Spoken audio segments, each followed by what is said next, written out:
Is this you? Oh, well, you should definitely consider going paperless. Do you have some reservations about going paperless? Well, then you definitely need to stay tuned. Welcome. My paperless journey started in 2011 when I went to college. Technology was quite different, even just 6 to 7 years ago. I'm happy to say it's much easier to be paperless today, but it did take me a long time to really perfect how I wanted to be paperless and to make the transition. The hardest thing for me was books. It was so hard to find a passage in a digital book because majority of the books don't have real paper numbers. So I could not find what I wanted to. I had to develop a system and decide how I wanted to go about that. Everything's fine, but it does take time and it takes commitment. Even with the best intentions, there are still some reservations to going paperless. I would like to talk about 3 of them today. I'd like to talk about losing things, the inconvenience or expensiveness of going paperless, and lastly, I'd like to talk about the fact you don't feel a sense of home when you don't feel a sense of home base when you're going paperless. So let's look at these 3 individually. Number 1, lost in cyberspace. So you have all of this information, you have pictures, you have videos, you have documents, and you just don't know where to put everything or to access everything. You're like, oh, well, I put that there 2 weeks ago, but where is there? And I understand this. I have been there so many times. I get stuff lost all the time. So here's how to mitigate this issue. Firstly, try to not use apps that do a lot of different things. Try to use task apps that are really good at one thing.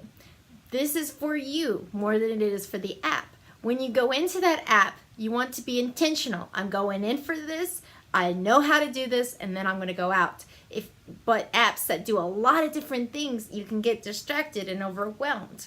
Even if you're using a system like Google, which definitely does one of everything, try to download the individual apps. That way, when you go into the Google Calendar app, for example, that's what you're doing. You're looking at the calendar. Okay, so next, on an iPad or in a computer, try to use folders to collect your apps, especially on an iPad to collect your apps, and then of course on your own computer to collect your documents, but I don't think I need to tell you that. So when you collect your apps, try to put them in a folder that's about action and not about what it is. So for example, I like to put together my writing and photo editing, video, everything apps into one folder called composing. And so if I'm going to compose anything, I'll go there. But I don't need to have like this tiny folder for just photo editing and this tiny folder for just writing editing. It's just this action of composing generally. I have another folder app for like reading and so forth. But folders help you to guide you where you want to go. We all have a lot of apps, but sometimes we need a little help to say, hey, I want to compose something. Remind me of the apps that I have, and that will be half the battle. Also, don't be scared of duplicates. Take, for example, a traveling checklist. I want to pack such and such. Go ahead, put that in your Dropbox in that app. Okay, and let's say you have Notability and you have like a personal notebook, put it there. You have a to-do list, attach it to a to-do item in, for example, Wunderlist. Just because it's in 3 different places doesn't mean that there's something wrong. That's going to help you because you may be thinking about different things. So if you're in your notebook, you might be thinking about adding another item. If you're in your Dropbox, you might be thinking about sharing it with your colleague. If you're in your to-do list, you might be thinking of actually completing the checklist. So it helps you to go into apps intentionally and have what you need already there. If you want to not lose things, it's okay to duplicate them. And as far as version history and, is this one different than that one? Well, that takes a little bit of practice and just kind of getting used to the idea of it's in different places. Having this as a PDF does make it easier, not having it like an open document that you're adding to things. Pictures, of course, can be duplicated into different locations. Remember, within cyberspace, of course, you have a lot more room. So don't be afraid to duplicate something. That's one of the benefits to cyberspace, is the fact that, you're not spending money to print another picture. You can put it into different folders. You can put it into different notebooks without any repercussions. So duplicate, and it'll be easier to find, and it'll be where you need it. Lastly, remember, this takes habit. You need to create the habit of going to your apps, of writing digitally. This all takes time, and it takes commitment. So to make a habit, it takes basically 30 days. And so you need to do it for 30 days. You need to tell yourself, okay, I'm not going to write down my paper to-do list. I'm going to use Wunderlist for 30 days. If after 30 days you still cannot seem to get the handle over Wunderlist, that's fine. You've learned something about yourself. But it takes that amount of time, whether it be a week, 2 weeks, or 30 days. Create the habit, create those new habits in your life, and then make the decision whether it's right for you. Okay, so let's go on to number 2. Number 2, inconvenience and expense. Now, everything in life has some inconvenience and some expense. But if you have a clear reason why, then you can overcome these expenses and inconveniences. It lies within motivation. That is the key. So ask yourself, why am I going paperless? For me, I went paperless because I wanted eternal storage, and I wanted to be able to access my documents anywhere. But your answer is going to be your own. So once you have the answer, once you have that motivation, then you're going to be able to overcome the obstacles more easily. Also, you can mitigate the expenses. So you could choose to become paperless on just your Apple computer or PC computer, or on just a tablet. Also, you can choose high quality free apps instead of using the paid versions.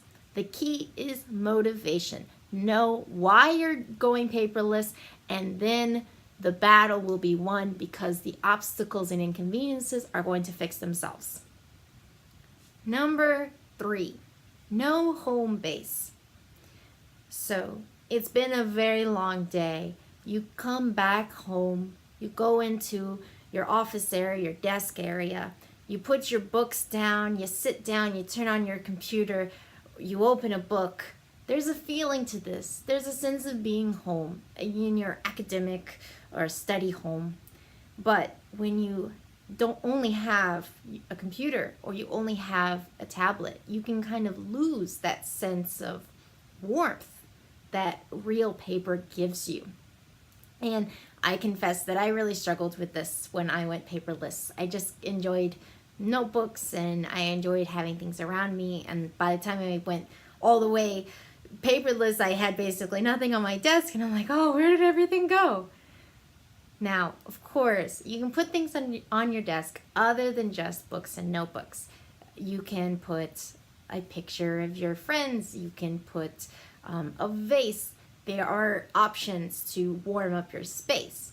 But within your device, whether it be a computer or a tablet, I suggest to you, use something that gives you creative license and creative freedom. I'm going to give you an example today of a digital bullet journal. Digital bullet journal is basically a blank piece of paper that you can make your own. So bullet journaling is amazing. I'm a huge fan. I have watched way too many videos about it, and I just absolutely love it because it is so freeing. But one of the reasons why bullet journal is even more important when you go paperless is because it gives you the feeling of that notebook, and you can put on it or off it what you want. A lot of times when you use apps, they make the decisions for you. But when you have a bullet journal, You can make the decisions of what you include and what you don't include. You can have pictures. You can have jokes. There's very many options. I am showing you a template for my own bullet journal, and my favorite thing to do on it is basically write notes to myself. So I might write notes about what I want to do with the student, and I like to share with myself jokes and fashion because I really enjoy fashion. And that space, it's not a to-do list so much, and it's not a diary, and it's not a photo album. It's just basically a blank space, a canvas space that I can put on it as I want, and that functions kind of like the canvas of your desk did when you were less paperless. It's just a place to express yourself without somebody telling you how to do it, which happens a lot of times with apps where they give you so many options, and you're spending all day clicking, and you're not spending any time actually expressing yourself. So have a home base of something like a bullet journal. In that bullet journal, you could write where you put things in other apps. You could put little thumbnails of pictures saying, okay, I want this picture. I know it's in that folder, but I want to remember it so I can send it to somebody tomorrow. So you could just give yourself that picture reminder, even though the actual picture may be somewhere else. There's a lot of options. The main thing is just to treat it as a canvas that you can put anything you want onto. You can save it, you can throw it away. It's just about having a warm place, a welcoming place, a homely place within a very cold digital world, so that you feel even more likely to stay paperless. Because I do hope that you stay paperless only because you want to, not because somebody's telling you to, and not because you're going to save the planet, but because you see a real benefit for it. So, what are your thoughts about going paperless now? I hope I've shed some light on the subject. If you enjoyed this video, please press the subscribe button and leave a comment, because I want to hear what are your suggestions on overcoming obstacles when going paperless. Or, why did you decide to go paperless? Leave a comment. Thank you and have a wonderful day. I'll see you next week. Bye-bye.